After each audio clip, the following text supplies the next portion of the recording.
Esta mañana, ¿no? Vamos a también exponer ahora la palabra para que, como dice Paco, ¿no? Me encantó esta frase que soltó: la obra de Dios es respaldada por Dios mismo. ¡Wow! ¡Qué pedazo de frase! Eso fue inspiración del Espíritu Santo, hermano. Eso fue tremendo, ¿no? Tenemos la palabra del Señor, la obra de Dios, y ahora respaldada por el poder del Espíritu Santo. Dios respalda su obra. Así que pues el título de mensaje en esta mañana, si estás tomando apuntes, es el siguiente: el fin de vuestra fe.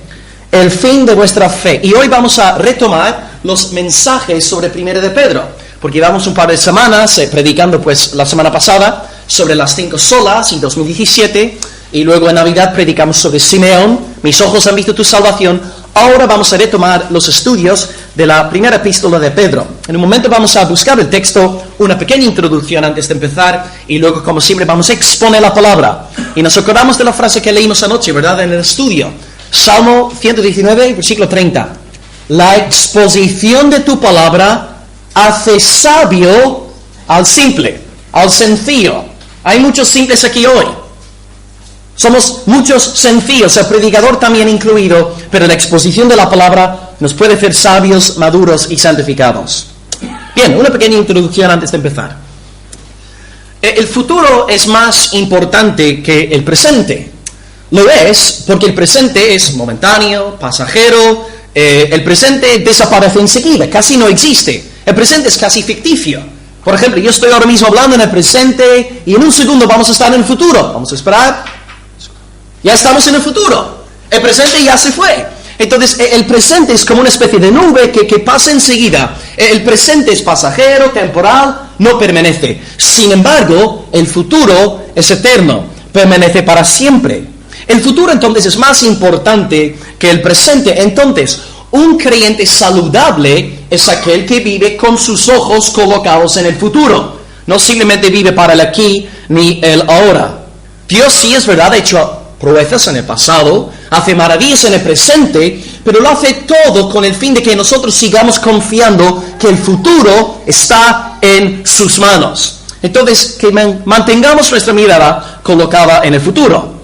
Ahora bien, aquí en Europa, y también por pues todo el mundo latino también, el siglo pasado vimos el auge y la decadencia de una cosmovisión conocida como marxismo, propagada por Karl Marx, el cual dijo lo siguiente: la religión cristiana solo sirve para crear ilusiones falsas en los desfavorecidos. Y Marx dice que la religión cristiana evangélica es el opio del pueblo. Es una droga reconfortante que nosotros inventamos. ¿Por qué? Porque nosotros no podemos con las dificultades de la vida, no tenemos dinero, tenemos trabajos duros, no encontramos consuelo en esta vida. Por lo tanto, inventamos a Dios para que este Dios no existente nos consuele. La religión entonces es el opio del pueblo. Marx entonces creyó que el cristianismo no servía ningún tipo de propósito, porque pensaba que nosotros estábamos tan entusiasmados por el futuro que nos olvidábamos del presente. Ahora bien, a la luz de lo que dice la Biblia, en 1 de Juan 3:3, el que vive a la luz del futuro es transformado en el presente. Entonces, la señal de que alguien verdaderamente está viviendo a la luz del futuro, profetizado, prometido por Dios, es que está siendo transformado en el presente. Entonces, no aceptamos la crítica de Marx. Y con esto en mente, que el futuro es más importante que el presente, vamos a abrir 1 de Pedro, capítulo 1, y hoy predicaremos del versículo 9. Leeremos entonces de 1 de Pedro, capítulo 1, y leeremos del versículo 1 hasta 9 hoy. Así que el que lo tenga, que lo lea en voz alta. 1 de Pedro, capítulo 1, leyendo el versículo 1 hasta el 9.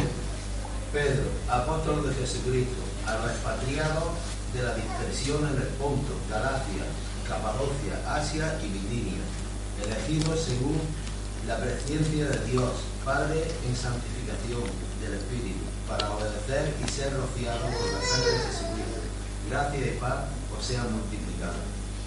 Bendito el Dios y Padre de nuestro Señor Jesucristo, que según su grande misericordia nos hizo renacer para una esperanza viva. Amén. Por la resurrección de Jesucristo de los muertos, para una herencia incorruptible, incontaminada, inmarcesible, reservada en los cielos para vosotros, que sois guardados por el poder de Dios mediante la fe, para alcanzar la salvación que está preparada para ser manifestada en el tiempo postrero, en lo cual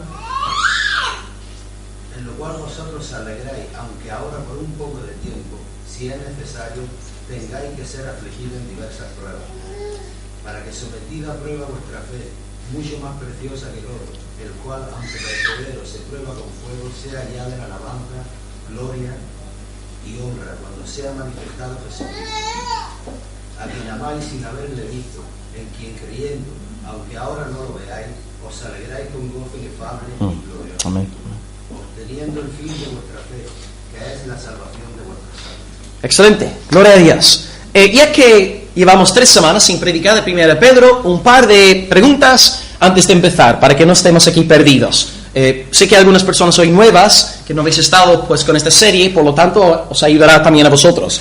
1 Pedro, ¿quién está escribiendo la carta? Chupao, facilito. ¿Cuándo está escribiendo la carta? ¿En qué años más o menos? En el primer siglo, en una década determinada, en los años 60 más o menos. ¿Quién está en el trono en Roma? Un anticristo.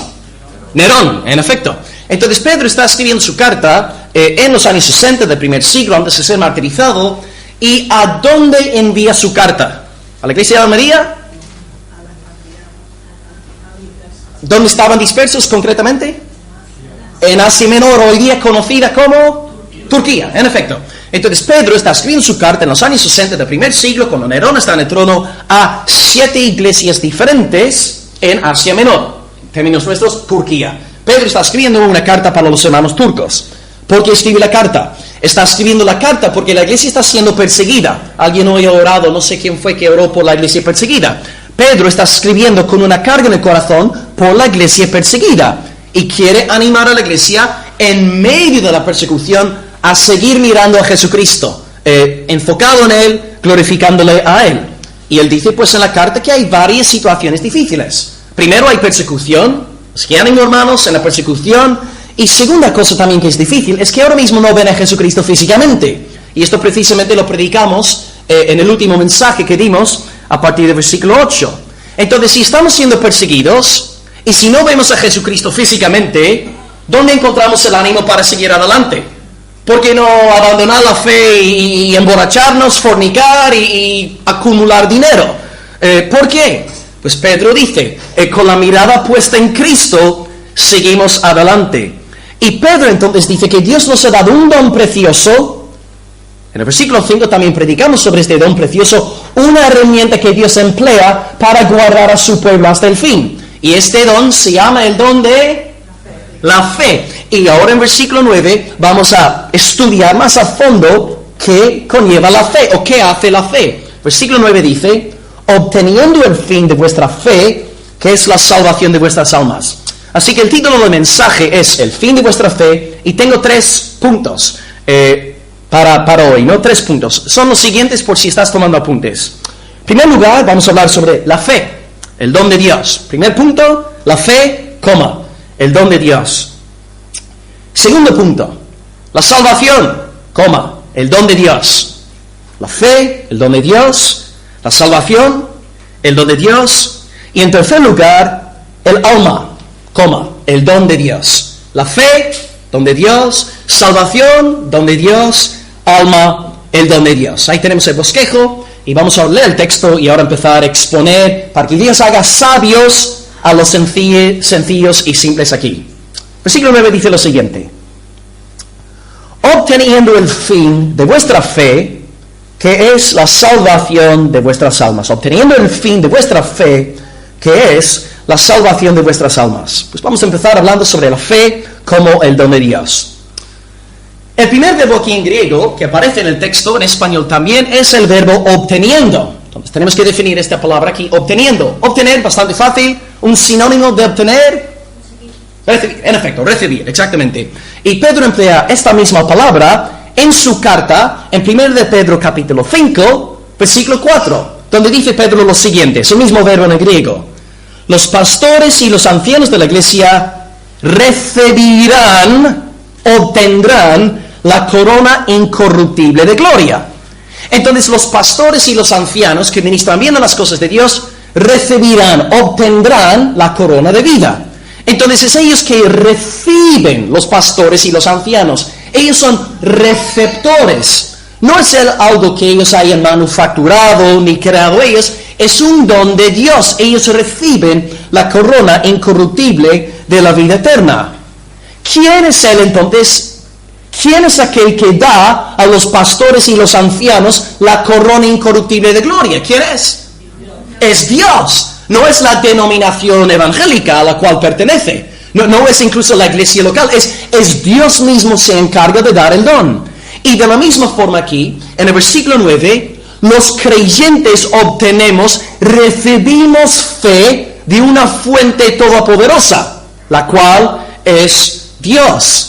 Entonces la primera verdad aquí que vemos este texto de Pedro es que los creyentes hemos recibido algo.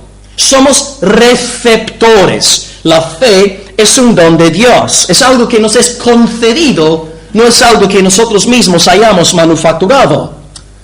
Entonces, si estudiamos todo lo que Pedro dice en esta primera carta y su primer capítulo, vemos todo lo que ha hecho Dios en nuestras vidas. Hemos hablado de cómo Dios nos escoge desde antes de la fundación del mundo, en el versículo 2. Hemos hablado de cómo Dios resucitó a su Hijo al tercer día. Hemos hablado de cómo Dios nos regenera por el poder del Espíritu Santo. Lo hace todo en el pasado. Y luego en el presente, según el versículo 5, dice que Dios nos está guardando por su poder mediante la fe. Y luego en el futuro, versículo 4, dice que tenemos una herencia incorruptible, incontaminada, inmarcesible, reservada en los cielos. Entonces, el pasado es de Dios, el presente es de Dios, el futuro también es de Dios. Y este don que el Señor nos ha dado en el presente, llamado fe, es un don de Dios. Efesios 2, versículo 8, dice lo siguiente: por gracia sois salvos por medio de la fe, y esto no es de vosotros, es don de Dios. La fe es un don de Dios. La fe es un don del Espíritu Santo. Y aquí Pedro recalca una verdad tocante a la fe: obteniendo el fin de vuestra fe. Cuando la Biblia habla de fin, puede tener dos connotaciones. Y también lo bonito es que en castellano sucede lo mismo. Fin puede significar una de dos cosas. Fin puede significar fin cronológicamente hablando. Por ejemplo, mira, la semana pasada celebramos el fin del año. Hoy es mi último día de vacaciones. Mañana a las 9 estoy en el curro de nuevo. Hoy es el fin de las vacaciones. Estamos en el fin de semana. Entonces, fin en el sentido cronológico también forma parte del mensaje bíblico. Y la fe tiene un fin cronológico también, aunque esto suene chocante, ahora en un momento voy a explicar. Pero el segundo significado de fin es fin no en el sentido cronológico, sino en el sentido de objetivo, meta, propósito. ¿Cuál es el fin de tu vida? El fin de mi vida es hacerme súper rico y comprar un Ferrari. ¿Cuál es el objetivo de tu existencia? Entonces la Biblia también nos dice que la fe tiene un objetivo, un fin. Así que en primer lugar vamos a hablar acerca del fin cronológico de la fe. Cuando yo digo a la gente que la fe tiene un fin, cronológicamente hablando, siempre se sorprenden. Pero es una afirmación bíblica. La fe no va a durar para siempre. Es verdad que en el presente hace falta fe, porque no vemos a Jesucristo físicamente. Y hay esta tensión, amamos algo que no vemos. Creemos en algo que no vemos. Y por eso Pablo dice en 2 Corintios 5:7, no andamos por la vista, sino por la fe. Entonces Pablo entiende que hay una tensión entre el ver algo en el presente y la fe. Y Jesús nos dice en Juan 20, versículo 28, bienaventurados los que no vieron y creyeron. Entonces estamos creyendo algo que ahora mismo no estamos viendo, pero tenemos la promesa, lo que ha citado Ángel en su oración, ¿no? Cristo tiene ojos que son llamas de fuego, y tenemos la promesa de Dios en Apocalipsis 22:4, que vamos a ver a Dios cara a cara, vamos a ver su rostro. En aquel día, nuestro fin, nuestra fe se habrá cumplido. Porque la fe sirve en esta tierra mientras no vemos a Dios. No vemos al Señor físicamente, no vemos sus ojos de fuego. Pero cuando estemos con Él cara a cara, el fin habrá servido su propósito. Y esta observación nos ayuda a entender un versículo que a mí me costó bastantes años en entenderlo como creyente joven. Era 1 Corintios 13:13, cuando dice que ahora estas tres cosas permanecen: la fe, el amor y la esperanza. Y el mayor de estos tres es el amor. Y nunca era capaz de entender por qué dice Pablo que el amor es superior a la fe y a la esperanza. Pero luego pensamos en el sentido cronológico. Cuando yo esté glorificado, cuando estemos glorificados en la presencia del Señor, nuestra fe ya se habrá cumplido. Ya no hace falta más fe. Nuestra esperanza también se habrá cumplido. Nuestra esperanza es el mismo. Él ha vuelto. Nuestra esperanza está completa. Pero también el amor permanecerá por los siglos de los siglos. Yo voy a seguir amando a Loli, a Andrea, a Paco en la edad venidera también, no simplemente aquí en esta vida. Entonces, por esta razón, el amor es superior a la fe y a la esperanza.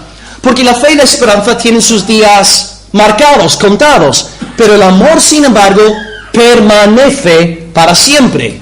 La fe tiene un fin cronológico. Y cuando veamos al Señor, ya está. No hará falta más fe. Pero también la fe tiene un fin en el sentido de objetivo, meta. Y la meta de la salvación, según Pedro en este versículo, es lo que dice en la segunda cláusula: la salvación de vuestras almas. Y en un momento lo que vamos a hacer en los siguientes puntos es describir un poco este objetivo, la salvación del alma. Antes de proseguir entonces, creo que es importante, sobre todo ya que hay personas nuevas aquí entre nosotros hoy, preguntarnos si tenemos fe verdadera, fe auténtica, fe salvadora. Hay varias clases de fe en la Biblia que no salvan. Mira, una fe meramente intelectual, teológica, filosófica, no te va a salvar. Yo creo que Dios existe, por lo tanto voy al cielo. Incorrecto. Satanás cree que Dios existe. Mira, mejor dicho, Satanás sabe que Dios existe. Satanás no va a ser salvo. Satanás sabe que Dios es trino. Satanás sabe que Cristo resucitó el tercer día, que ascendió al cielo, que intercede por su pueblo. Satanás sabe que hay condenación eterna para los impíos y salvación eterna para los que creen en Cristo. Él lo cree, él lo sabe todo. Pero Satanás no es salvo. Entonces una fe meramente intelectual, filosófica, no nos puede salvar. Y luego la Biblia también nos habla de una clase de fe que sería pues considerada como una fe temporal, pasajera, como la parábola del sembrador. Y sale el hombre a sembrar la semilla y de repente pues una semilla cae en tierra con poca profundidad y de repente pues empieza a crecer la semilla, pero como no tiene profundidad, ¿qué pasa con la semilla? Exactamente. Y Cristo interpreta esto diciendo: estos son los que reciben la palabra con gozo inicialmente, pero luego por las seducciones del mundo, los placeres y las riquezas, pues se olvidan de la palabra. Esta clase de fe tampoco salva, ¿no? Hay muchas personas que han venido a la iglesia una sola vez, hicieron una oración del pecador pensando que eran salvos y no son salvos. No ha habido transformación en sus corazones. Esta clase de fe no salva, porque es el que es del Señor persevera en la fe hasta el fin. Y una tercera clase de fe que yo no consigo entender es una clase de fe milagrosa, poderosa, que puede hacer proezas. Estoy pensando en la fe de los magos de Faraón. Podían hacer milagros, pero no eran salvos. La fe de los hombres de Nabucodonosor en Babilonia. Podían hacer señales y prodigios, pero no eran salvos. Judas Iscariote tiró 3 años haciendo milagros, echando fuera diablos, sanando a los enfermos. Judas Iscariote, hijo de perdición, está en el infierno. Entonces, si tú puedes mover montañas, si tú puedes curar a los enfermos, no quiere decir que tú seas salvo. No quiere decir que tengas fe verdadera. Entonces, si la fe filosófica no salva, si la fe temporal tampoco salva, si esta fe milagrosa, poderosa no nos salva, ¿cómo podemos saber si tenemos fe auténtica, verdadera, salvadora? Tú sabrás que tienes fe verdadera porque amas al Señor Jesús con todo tu corazón. Él es tu deleite.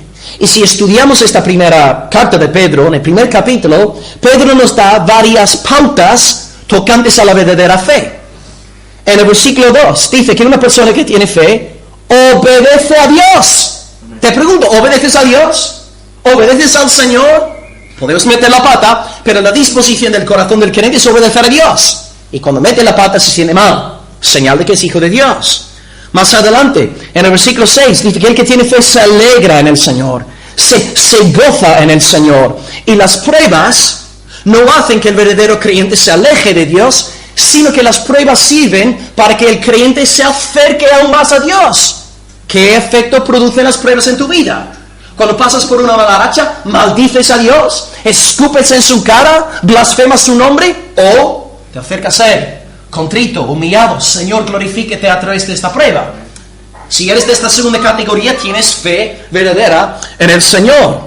Y más adelante también, el versículo 8, la verdadera fe ama a Cristo, cree en Cristo y se alegra en Cristo. Entonces ahí tenemos varias señales de la verdadera fe salvadora.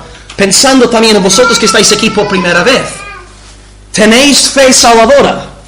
¿De verdad habéis conocido a Dios? ¿O es vuestra clase de fe una fe religiosa católica aquí que predomina simplemente en España? No, yo creo que Dios es Padre, Hijo, Espíritu Santo, creo que Cristo resucitó y ya está. Y vives como si fueras un cerdo. Esta clase de fe no salva a nadie. La verdadera fe transforma al creyente para que viva en gozo, gratitud y alabanza delante del Señor. Y esta clase de fe salvadora es la que Pedro dice que va a ser recompensada grandiosamente con la salvación del alma. Entonces te animo en esta mañana a examinar tu corazón delante del Señor. Pregúntale a Dios: Señor, ¿tengo fe salvadora? Y si no la tienes, yo te digo, antes de que comas hoy al mediodía, apártate, ves a tu cuarto, ponte de rodillas y clama al Señor: dame fe salvadora. Señor, sálvame. Perdona mis pecados, rescátame Dios por medio de tu evangelio. Y Dios responderá, porque Dios es bueno, es generoso y Él se deleita en salvar a los perdidos. La fe es el don de Dios. El predicador no te puede dar fe. El consejo de la iglesia tampoco te puede conceder fe. La fe es un don del Señor. En segundo lugar, hablaremos sobre el segundo punto.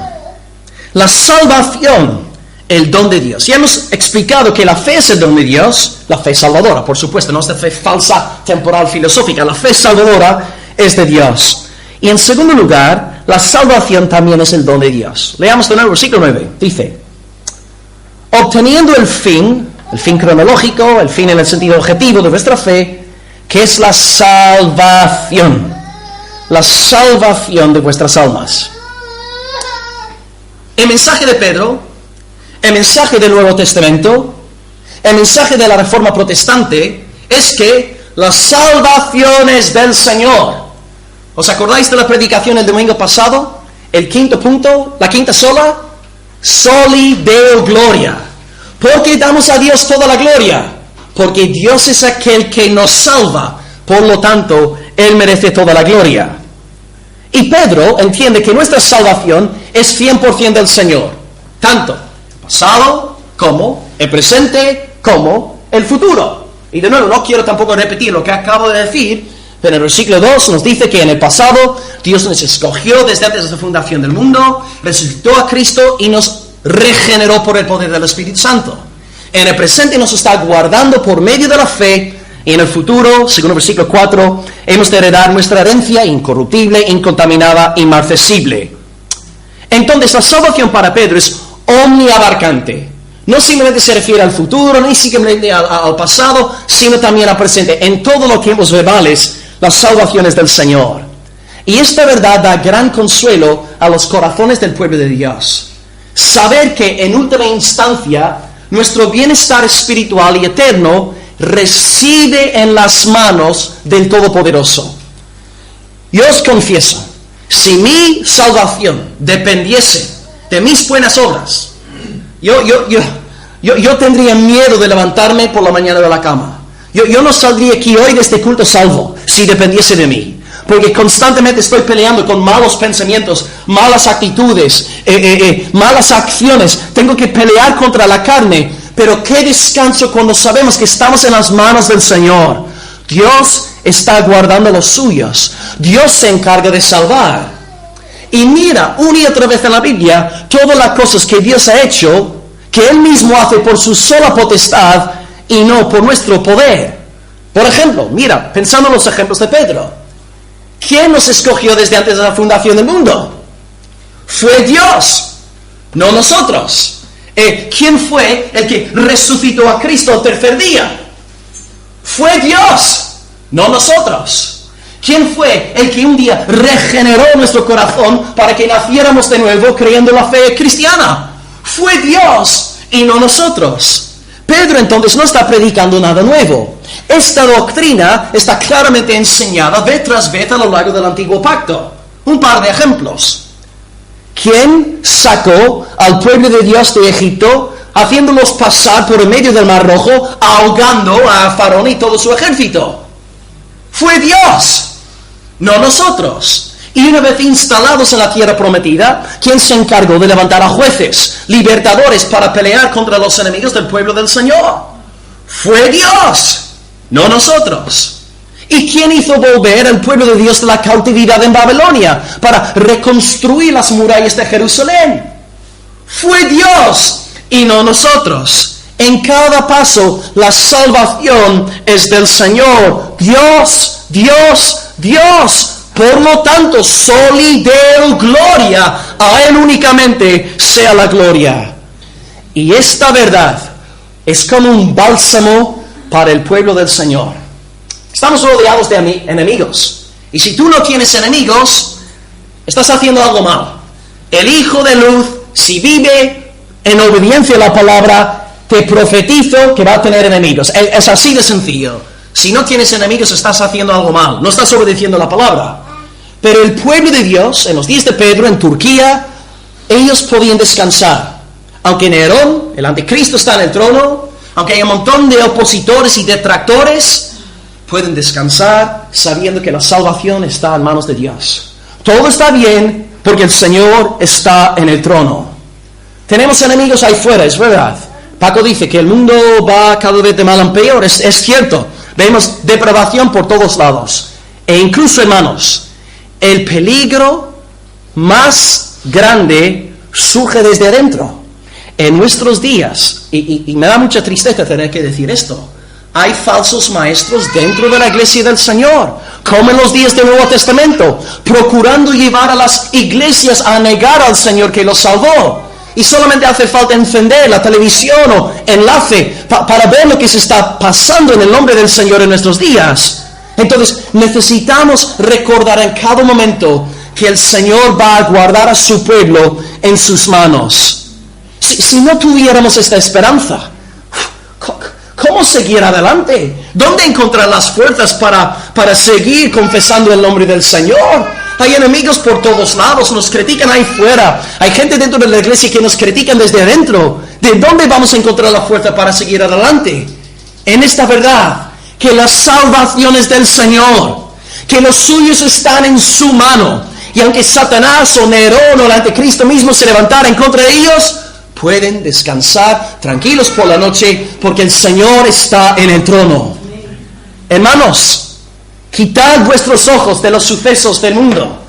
Colocad vuestros ojos, vuestra mirada en el Señor. Descansad en Él.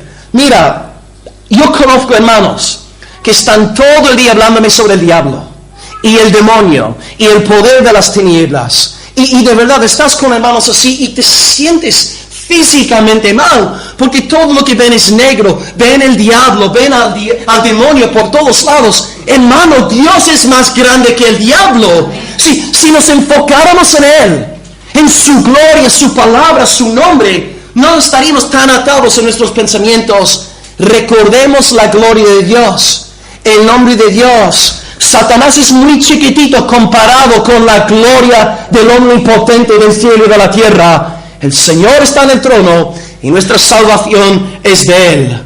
Por lo tanto, descansad, reposad, estad tranquilos y ved la salvación del Señor. Y finalmente llegamos al tercer punto. El alma, el don de Dios. Hemos ya aclarado con Pedro que la fe es un don de Dios. La salvación es un don de Dios y ahora el alma también es un don de Dios. ¿Alguien quisiera leer el versículo 9 en voz alta una vez más?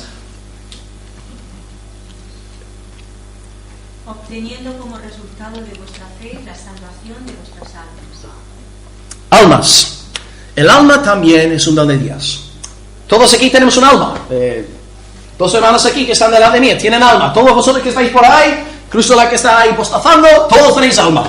Todos vosotros, hermanos, tenéis alma. Todos tenemos alma, es un don de Dios. Y Dios nos va a pedir cuentas porque cómo hemos tratado el alma. El alma, mi alma, no es mía. El alma es pertenencia del Señor.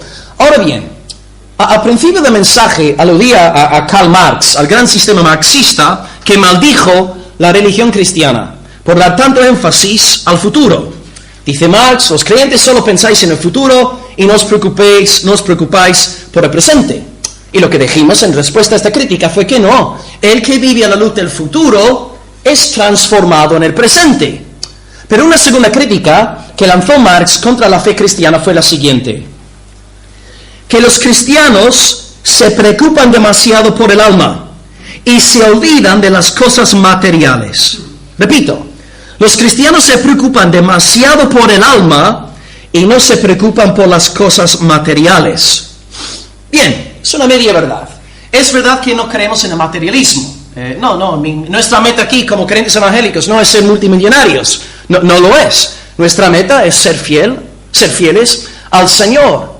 Ahora bien, habiendo dicho esto, creemos también en la importancia del cuerpo. Dios también concede importancia al cuerpo. Cuando Dios, por ejemplo, creó a Adán y Eva en el huerto del Edén, Él no creó a dos fantasmas. No Adán asustando a Eva, no con su cuerpo fantasmal, no.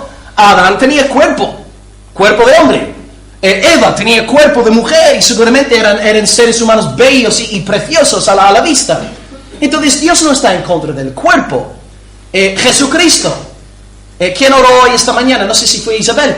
Gracias, Señor, por Carolina, creo que fue, por tu encarnación. Cristo se hace carne. Dios no está en contra del cuerpo. Y también nosotros creemos que en el futuro venidero vamos a recibir un cuerpo glorificado. No vamos a ser fantasmas en el cielo espantándonos unos a otros. No. Vamos a tener cuerpos. Y claro, vamos a poder reconocernos hasta cierto punto, ¿no?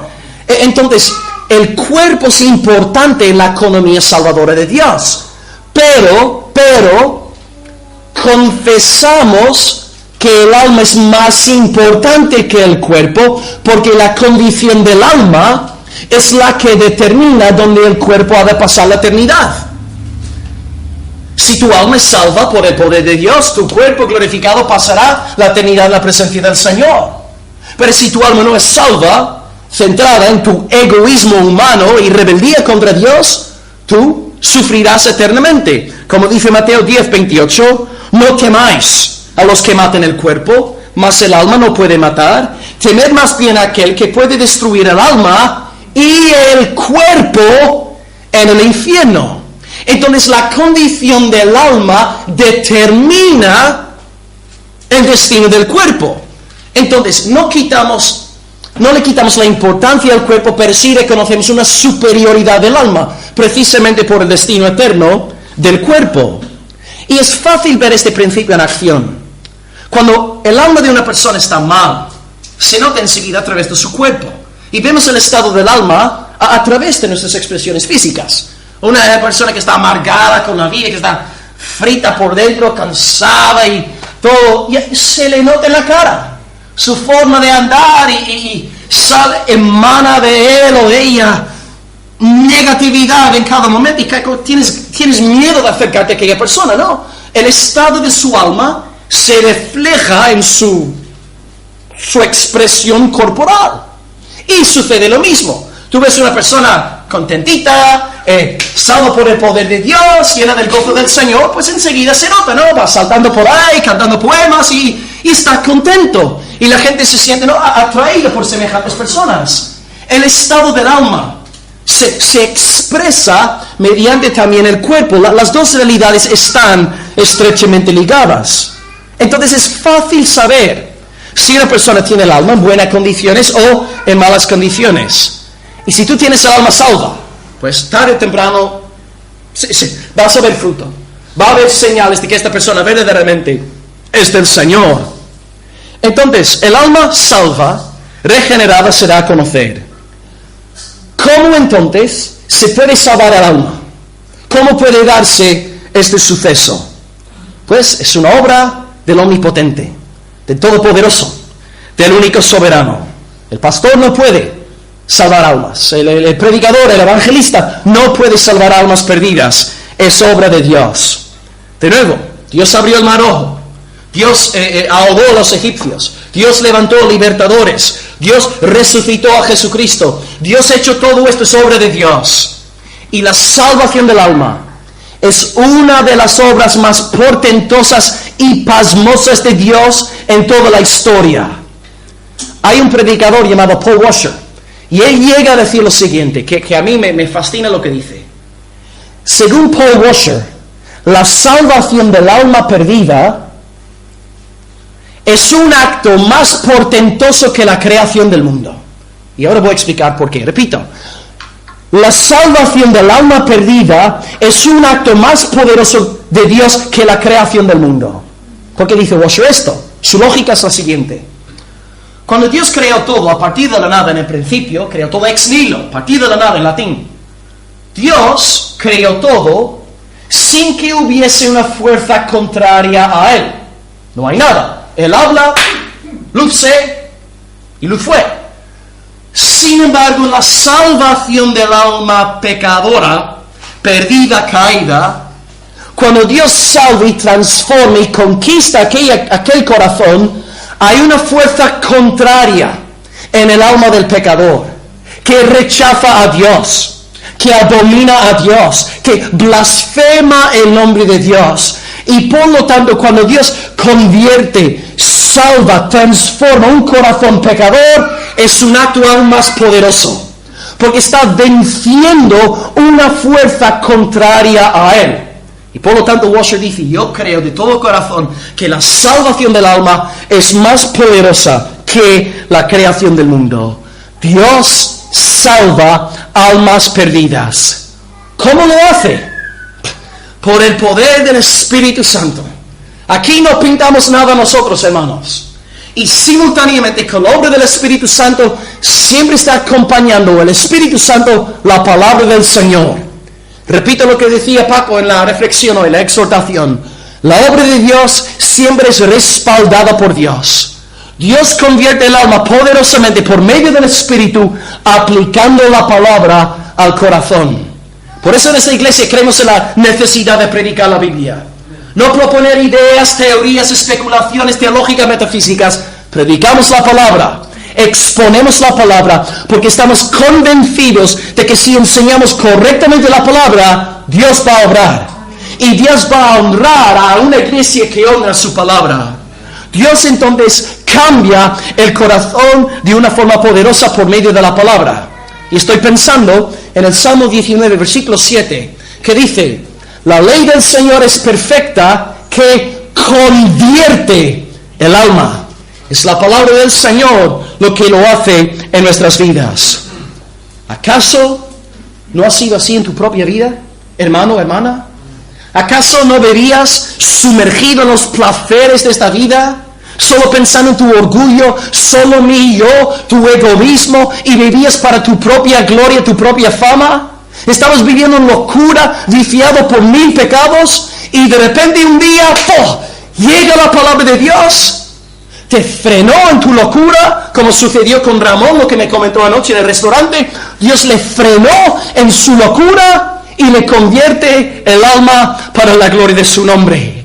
Dios te golpeó, Dios te quebrantó hasta lo fondo y empezaste a clamar por misericordia y por gracia. Señor, sálvame, Padre. Perdóname por haber huido de ti todos estos años y décadas, Señor. Y Dios descendió concediéndote salvación eterna, regenerando tu alma para su gloria. ¡Oh, alabado sea el nombre del Señor! Dios salvó nuestras almas para la gloria de su nombre. Fuimos vencidos por amor, como dijo el hermano, vencidos por amor, y no pudimos haber caído en mejores manos que las del alfarero, que las del Todopoderoso, del que es amor sin medida. Dios salva almas perdidas para la gloria de su nombre.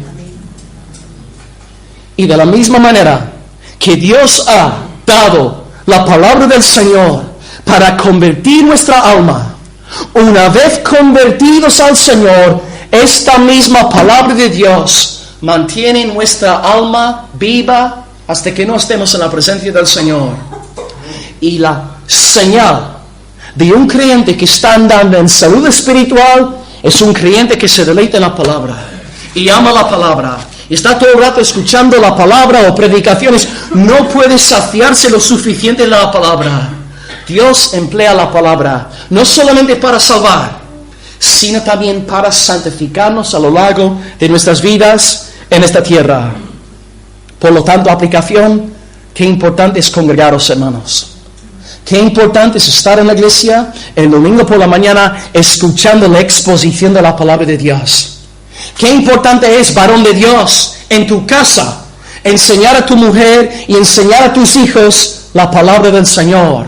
El hombre es el sacerdote de la casa, y en este sentido los hombres tenemos que tener pasión por la palabra, y no solamente en el culto del domingo, esperando que el pastor lo haga todo, esperando que las maestras de la escuela dominical lo hagan todo. No, los hombres también tenemos un papel que desempeñar en nuestras casas, enseñando la palabra de Dios. Que no simplemente sea palabra aquí el domingo, sino a lo largo de la semana, la palabra del Señor edificando nuestras casas y vidas. Y si hay alguna cosa en tu vida, una creencia incorrecta, un comportamiento incorrecto, si tú estás entregado al estudio de la palabra, Dios te va a ir corrigiendo. Si mantienes este corazón humilde, manso, quebrantado, no orgulloso ni altivo, ni prepotente, un corazón humilde delante del Señor, Él te va a encaminar para bien. Te lo puedo asegurar, lo he experimentado en mi vida y es la promesa de la Escritura.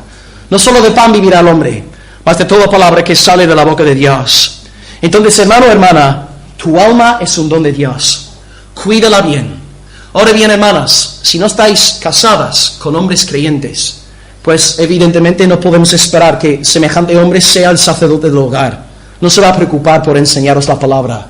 Entonces, pues, congregaros, hermanas, descargar sermones, acercaros a mujeres que te hablen conforme a la palabra de Dios, hermanos mayores en la fe, pedirles consejos a ellas. No hay excusa tampoco. Si estamos en un matrimonio, tal vez, con otro creyente, que estemos siempre entregados al estudio de la palabra, independientemente de la situación en la cual nos encontremos.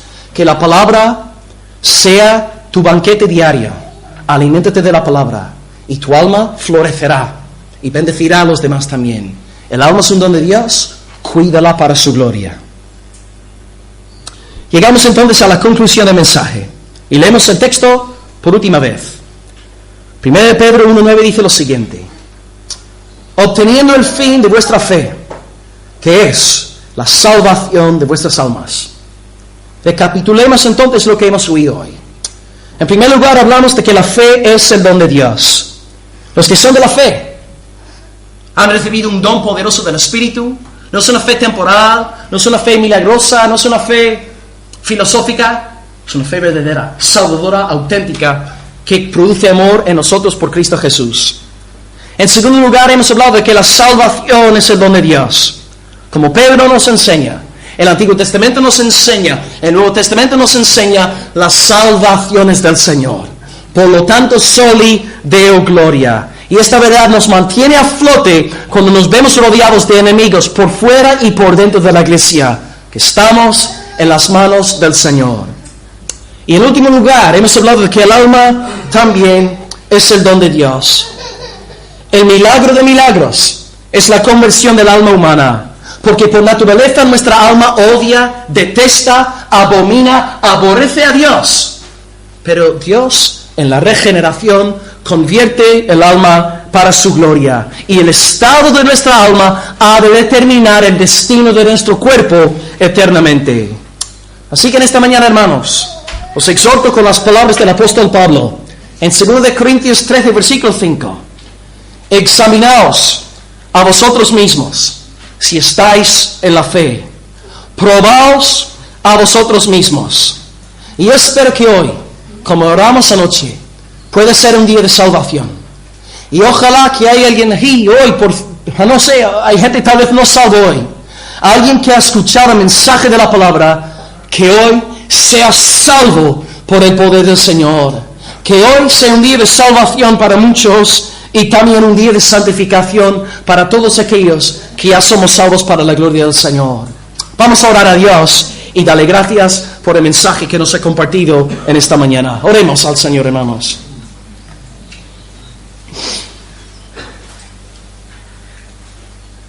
Gracias, Padre, por la claridad de las Sagradas Escrituras. Gracias porque el mensaje de Pedro es tan sumamente fácil de entender. Gracias, Padre, por esta fe que es un don tuyo. Reconocemos que nosotros no hemos manufacturado fe en nuestro propio corazón, porque por naturaleza somos caídos y pecadores, distantes de ti, y te odiamos por naturaleza, y lo vemos en nuestras obras, y lo vemos en nuestros pensamientos. Pero gracias, Dios, porque nos concediste este toque del Espíritu Santo, colocando fe en nuestro corazón, y ahora amamos aquello que antes odiábamos. Y también ahora odiamos aquello que antes amábamos.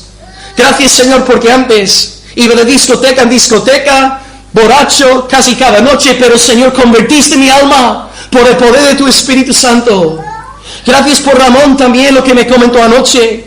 Tú le frenaste en su locura, convirtiendo su alma para tu gloria. Y podríamos multiplicar los ejemplos ante tantos hermanos aquí en el culto. Tú concediste fe salvadora y no podemos ahora ser iguales, Señor. Gracias a ti por fijarte en nosotros. Gracias por derramar este don inmerecido sobre nuestras vidas. Y te damos gracias, Señor. Y no nos creemos mejores que nadie, ni superiores, porque todo lo que hemos recibido es de tu mano, Señor. Alabado seas. En segundo lugar, Señor, te damos gracias por la salvación. Es un don tuyo. Oh, menos mal que no depende de nosotros, Señor. Menos mal que no depende de nuestras buenas obras. Menos mal que no depende de nuestras intenciones, Señor. Gracias porque la salvación es 100% de ti. Porque a ti te plació, Padre, escogernos. A ti te plació que tu Hijo resucitase por amor a los pecadores.